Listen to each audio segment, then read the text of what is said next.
So sharing your state around your React app can be a tricky subject, and probably the #1 solution is to use Redux. And in this tutorial, we're going to take a look at Redux in React, and specifically the Redux Toolkit. So we're going to use the tools in the Redux Toolkit to create the various reducers and actions and select data from your store. And we're going to be doing something a little bit more complicated than the standard counter example. So let's take a look at the app that we're going to be building and dive into the code. So let's take a look at the project we're going to be building in this tutorial. So one of the classic things to do with Redux is to build some kind of counter app where you've got a couple of buttons that increment or decrement a number and then displays it on the page. But we're going to be doing something a little bit more complicated in that we're going to be displaying this list of cat images and then actually being provided with the ability to actually update the state. And these will all be stored in the Redux state, and then we'll be able to update that state by actually upvoting the images that we actually like. And you'll see as we go through the tutorial how we can use Redux and the Redux store to actually keep a list of these cats and then keep a list of the upvotes and display the images, obviously. And there's also a couple of other things that we'll look at the end of the tutorial. So we've got this header component here as well, and you'll see how you can access the overall Redux store in different components. So here we've got the total number of stars that have been displayed, the total number of cat upvotes, and then we can actually reset all of those as well and remove any upvotes from the actual Redux store. So if that all sounds a little bit confusing, then fear not, we're going to go through it step by step, and hopefully by the end of the tutorial you have a good idea how to use Redux and also the Redux Toolkit to achieve state management in a simple React app. So if you've got the GitHub repository and you want to follow along, the link for that will be in the description below. If you just head on over to the setup branch, and that should just reset your project to essentially just a blank React app. And we're going to use that as our starting point. So if you haven't cloned the repository, you'll just need to get a React app set up in the normal way. So you can either use create React app or use your own special method. And the only other thing that you're going to actually need for the project is to actually install React Redux and the Redux Toolkit. So if you haven't cloned the repository, all you need to do to get those installed is to say npm install React Redux, and the Redux Toolkit is at redux.js/toolkit. So if you install those, if you don't actually have them, if you haven't cloned my repository. So the first thing we're going to do in the tutorial is to create a Redux store, which is basically going to hold a list of cats, or rather the state that describes the list of cats that we're going to be displaying on the page. So to get started, let's actually create a new file called store.ts.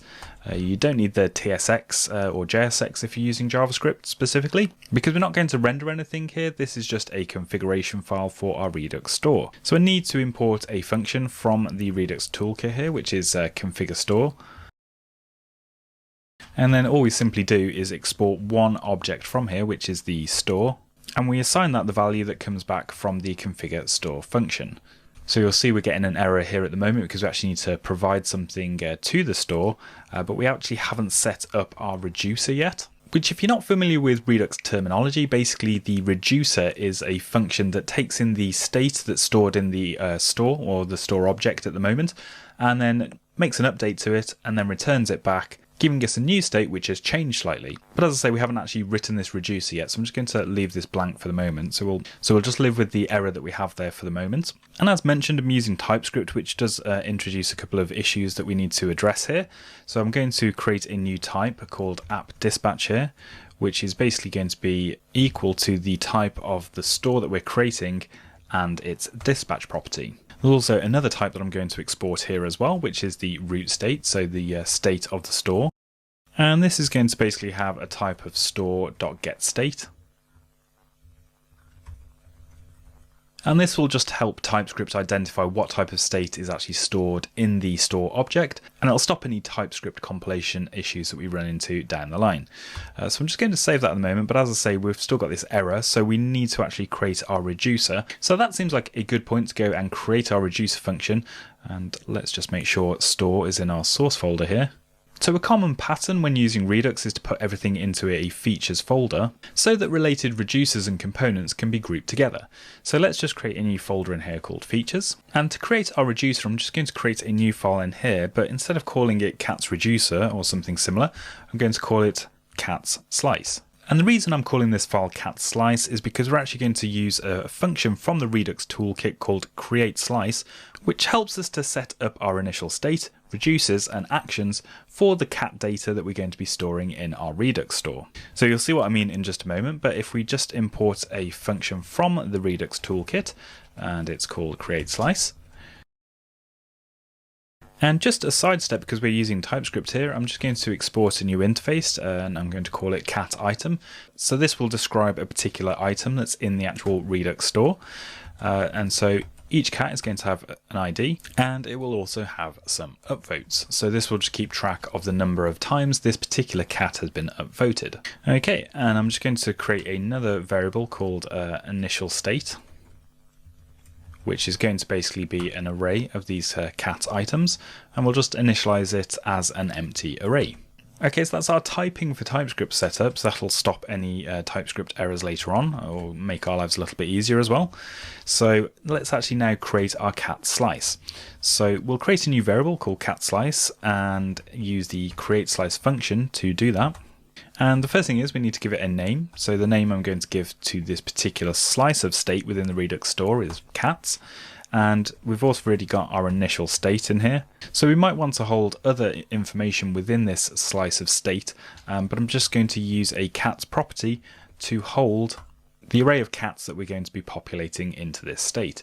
So we might have other properties in here, for example, that are related to this state, but for the tutorial, that's all we're going to need to display everything on the page. Okay, and the final thing we need in here is to actually define the reducers for our slice of state that we're creating. So if you remember, a reducer is something that takes the state, which is going to be this initial state here in the first instance, make some kind of change to it, and then return a new state to actually update the store. So we're just going to start off simple and create one reducer, and this is going to be just to set the cat data that's going to be retrieved from an API. So we get access to the original state, which will be basically this initial state. And we also receive an action when the reducer is called, which allows us to update the state based on some conditions. So the state property has access to cats, which is the cats property up here. And because we're using the Redux Toolkit, we can actually just modify this value directly. So in the action that comes through, we'll have a payload property, which will basically have a list of these cat items, which we can then populate into the cats property of our Redux store. So if you have come across Redux before, you'll probably understand that the state is supposed to be immutable. So that means you basically can't change it. So this kind of operation shouldn't really work and it should throw an error. But the Redux Toolkit actually uses a library under the hood to make the state immutable, but still allow us to write assignment operators like this. So we can actually just directly update the state in this way without causing a problem. So what will happen when this reducer runs is the action will receive an array of cats, and we're just going to store that in the state.cats property. So you might be thinking, well, how do I actually call this reducer? Well, that's done by an action. So we call an action and it actually updates the state based on this reducer function here. And this createSlice function within the Redux Toolkit actually allows us to easily extract the action without having to define it separately. So we can actually export from this file the setCats function, which we can actually just destructure from catslice.actions. So this setCats function basically relates to this property within the reducer that we've just defined. And because we're exporting it, we can call it from other files within our React app to actually trigger this part of the reducer. So just before we finish up here, let's actually just export the CatSlice reducer from the slice that we've created up there, because what we need to do back in our store is actually assign that reducer to the configure store function here. So first of all, let's import it from the features file. So let's just call it cats reducer, and it's in features, and it's the default export from that CatSlice file. So now we can assign that to the reducer when we're configuring our store. Okay, so we've configured a store and we've configured a reducer and some actions to be called. There's just one other thing we need to do, and then we'll actually start displaying some stuff on the page. And this again is another TypeScripty type thing. We actually need to create a new file called hooks.ts within our project. And this is to ensure that the hooks that we're going to use within our components are actually typed appropriately. So again, if you're using JavaScript, you can probably get away without doing this. And we need to import some things in here, such as the typed useSelector hook. And we're also going to import the hooks directly themselves as well, the useDispatch hook and the useSelector hook. So this is just from the standard React Redux library.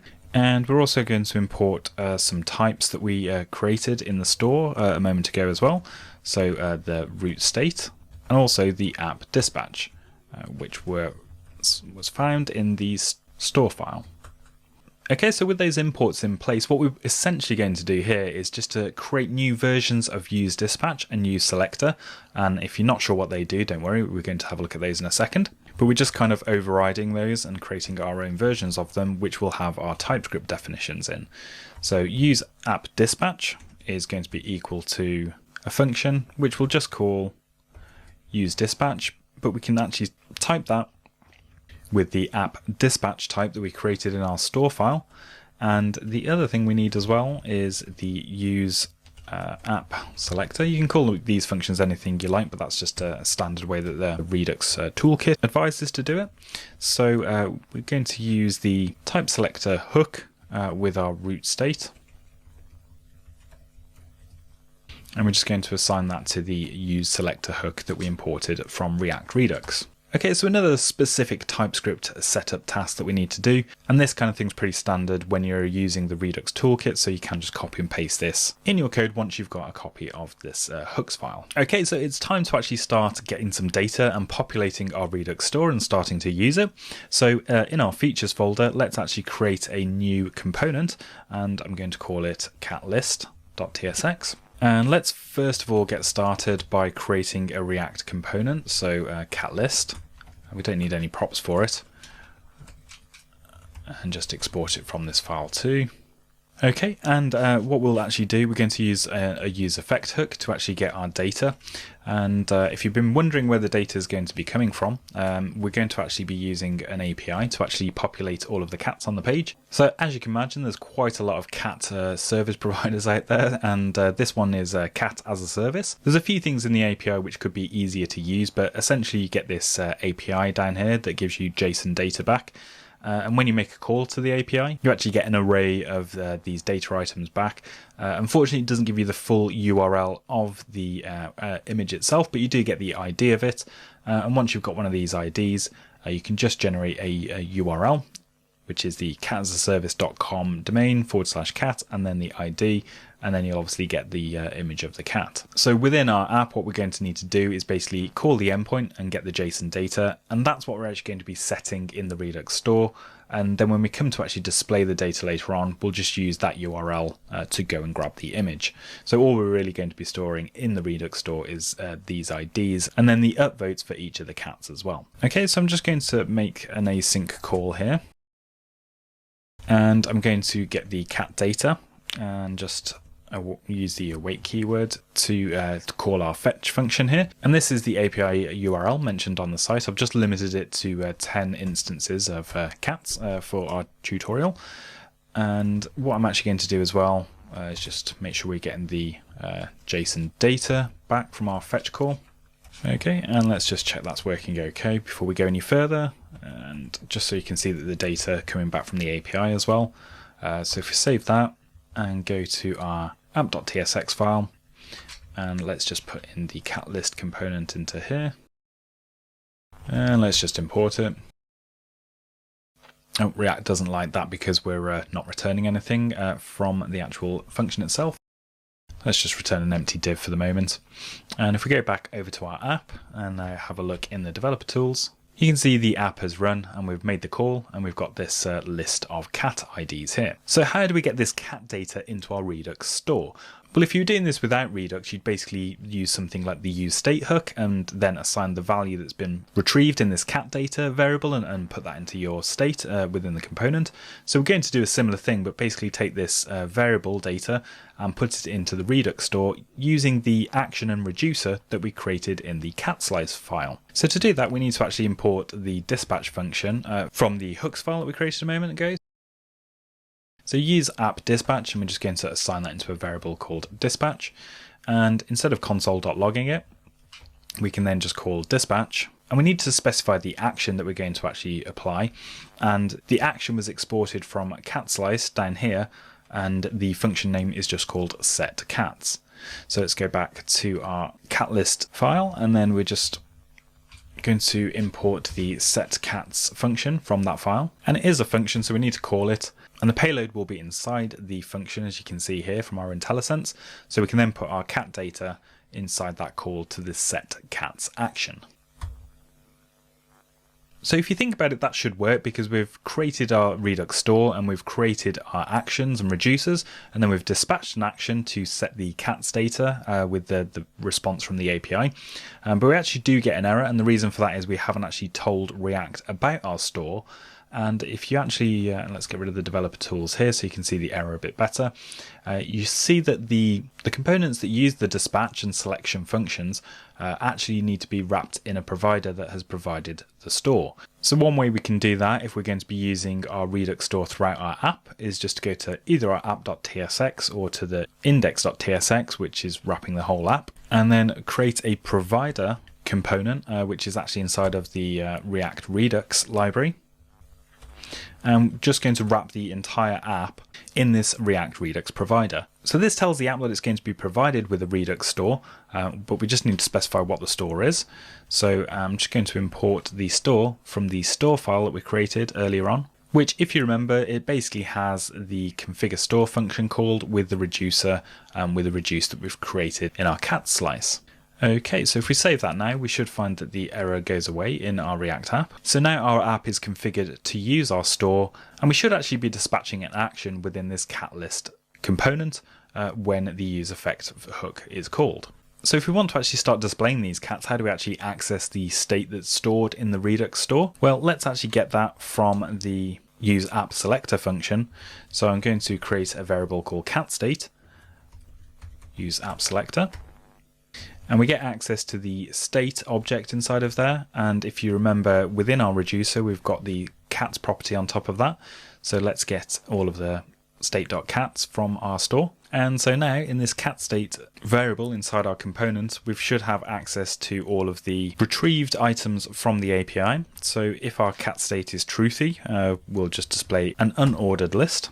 And then with our cat state, we'll just map that to some list items to start off with. You can see here, because I'm using TypeScript, it tells me what actual type of data I'm working with here as well, which is really handy because when I'm creating the list item here, I want to set a key for each list item. So on the cat item, you can see I've got the properties that are available there, so ID. And let's just print out the ID for each of those cats. So that's the second piece of the puzzle, really. We're in our cat state variable here. We've used the useAppSelector to select the state from our Redux store. And then obviously when the useEffect function is running, we're actually dispatching a setCats action, which actually has the cat data that's retrieved from the API. So those two things are kind of working together. The dispatch function's actually updating the store, and the selector function's actually retrieving state from the store. Okay, so there's one thing I'm going to do just before we leave the cat list section and start working on displaying the actual cat images. What I'm going to do with the cat data before we assign it to the store is I'm just going to modify the data slightly with a map function here. So we've got a cat item in the array. It won't be actually typed the same as the cat items because the API has got a different specification for it there. So a cat is of any type. But what I'm going to do here is I'm going to return a new object for each cat, and I'm just going to set the ID to be cat.id and set the upvotes equal to 0.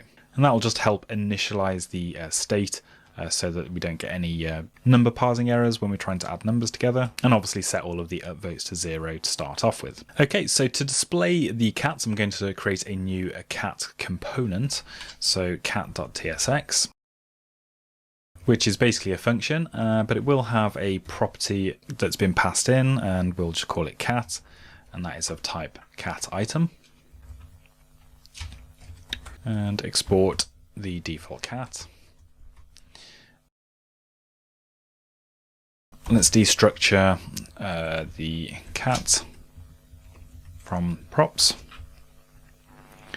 and in here let's put another div inside of here, and I'm going to set a background image via the style property because each cat's going to have a different image the URL that we want to set. and it's basically going to be a URL, and let's just grab this over here and pop that into this URL property. But of course we don't want to hard code it to that particular ID. It'll be the ID that's inside of the cat that's been passed in, so cat.id. So we've just got a bit of markup in there at the moment. It won't actually display because there's no height and width on there, but what we can do now, instead of just displaying the IDs on the page here, we can then actually just render a cat component and pass in the cat prop equal to the cat item, each cat item that's in the array. So let's just make sure we import that. Okay, if we save that, we shouldn't see anything here. So yeah, you can see the list items are being displayed, but there's nothing actually being rendered there at the moment. So we actually need to go and create some CSS for this. I'm just going to do a little bit of resetting to start off with. We'll say display for the UL is flex. The list style type is none. And also take off the, make sure the flex wrap actually wraps. Okay, and I'm going to create a class in here of cat. With a width of 400 pixels and a height of 400 pixels. You can feel free to change this and put anything else you like in there. Position is relative because we're going to be positioning the controls absolutely to that. And I also put a filter on there of brightness just to dull each image and while it's not being hovered over. And we'll just set a transition all 0.3 seconds ease, and then cat hover. The filter, the brightness will go back up to 1. And the other thing we want to have in here is the cat image, which will just make sure the height and width of that is 100% of that cat container class that we created, and the background size is cover. And if we just apply those classes to the cat component, so the overall div will be a cat, and this particular div here will be the cat image. Okay, so you can see we've got our list of cats now displaying, and that's just been generated from these components here.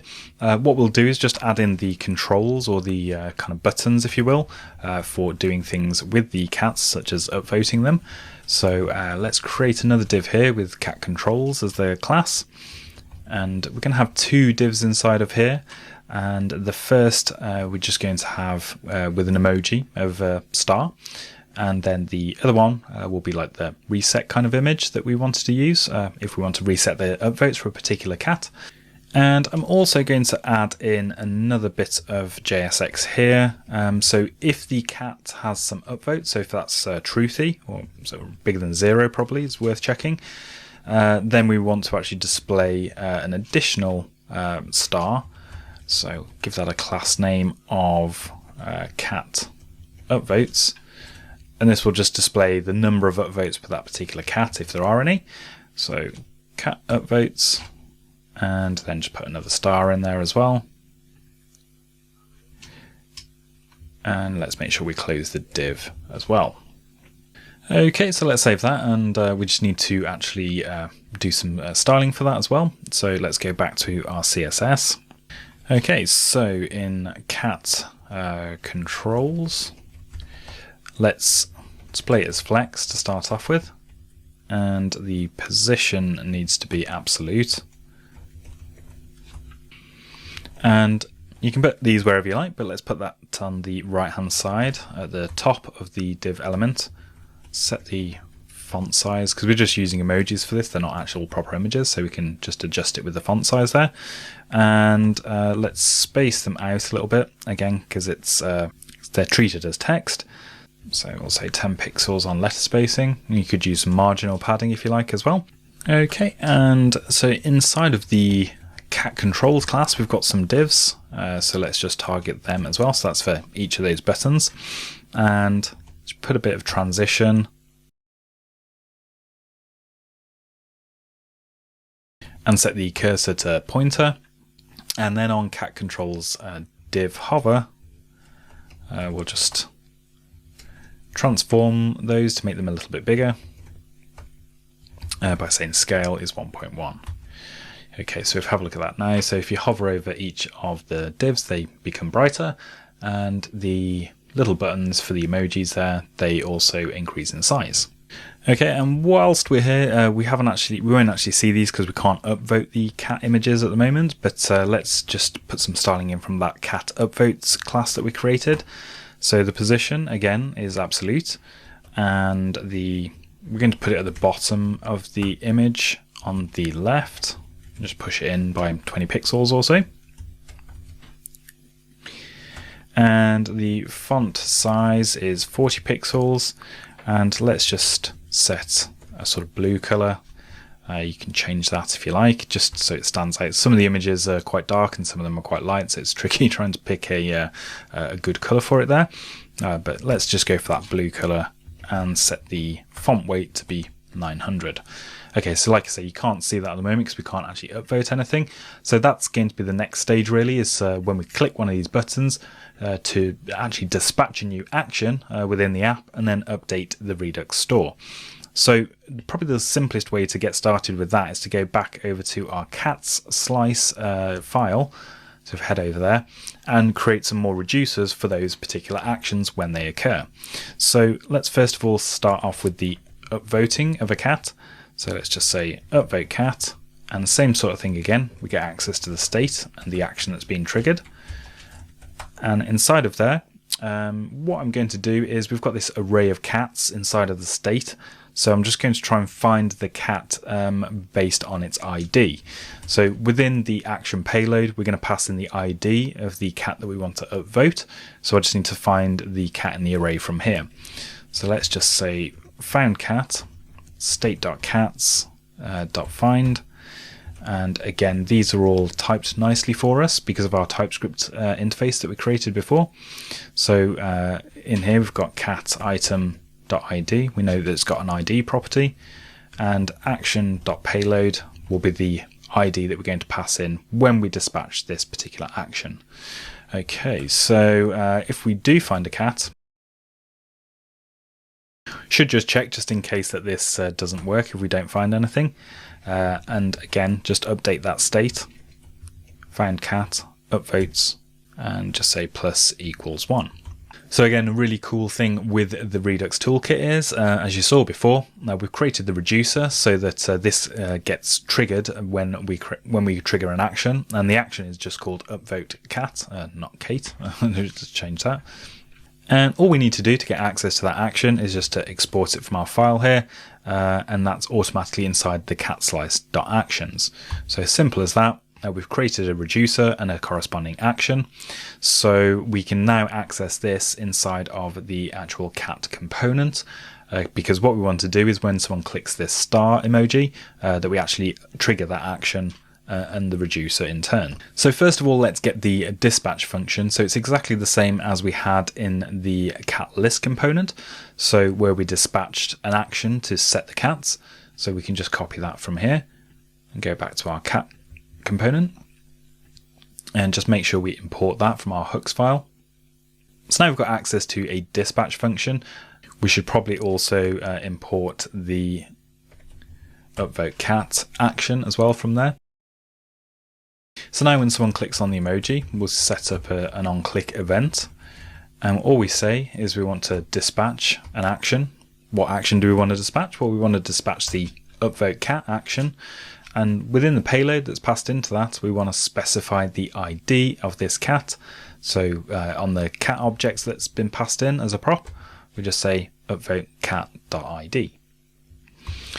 Okay, so let's save that. And if we just test that out now and just try upvoting this cat, you can see that the upvotes are definitely going up for this particular cat, and that's indicated here by showing the cat.upvotes property next to this star. Okay, so let's wire up the other button as well, the reset button. So again, let's go back to our cat slice file, and instead of upvoting the cat this time, we're going to reset a cat. So state action, and we need to do the same thing again. We need to find the cat that we're resetting. So just copy that code from the upvote cat function. And then let's just say found cat. and we just set found cat.upvotes equal to 0, which should reset the upvotes for that particular cat based on its ID back to 0. So let's not forget to export the action as well. So let's go back to our cat component, and we don't need to do anything special here other than set up the onClick event. So dispatch, and let's just make sure we've got the action imported. So dispatch reset cat ID. Again, it's the same sort of properties. We're basing everything off the ID of the cat that's been clicked in each way. So let's just try and add some upvotes in here, and if we click this button here, should reset it back to 0. Those upvotes disappear. So hopefully you can see now how you can create actions and then dispatch them from your components to update the store. And all you've got to do if you're using the Redux Toolkit is just create one of these slice objects, initialize it with some state, and then just create your reducers, which automatically create the actions for you as well. But it feels like we've only really used this state inside of a couple of components that are actually nested together anyway. So we could have achieved the same thing using some local state, like the useState hook, for example. So just to kind of illustrate how you could actually make this state available throughout the rest of your app, we'll finish up the tutorial just by creating another component, and it'll be a header component with a couple of extra bits of information and buttons to click. So in the main root of our project, let's create a component for header.tsx. So const header is just a simple React component. So let's just return a little bit of JSX to get us started. So it'll be a header element with a heading level 1 tag, and just say cat collective or something like that. And inside there we're going to have the total number of stars, and also a reset button to reset all. Okay, so in the main app, let's just put that header component in there as well.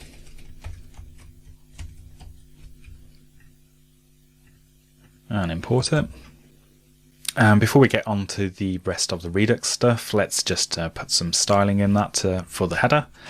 So header, display flex, and make sure this items are centered, and justify the content space between so it just pushes everything away from each other, and a bit of padding as well.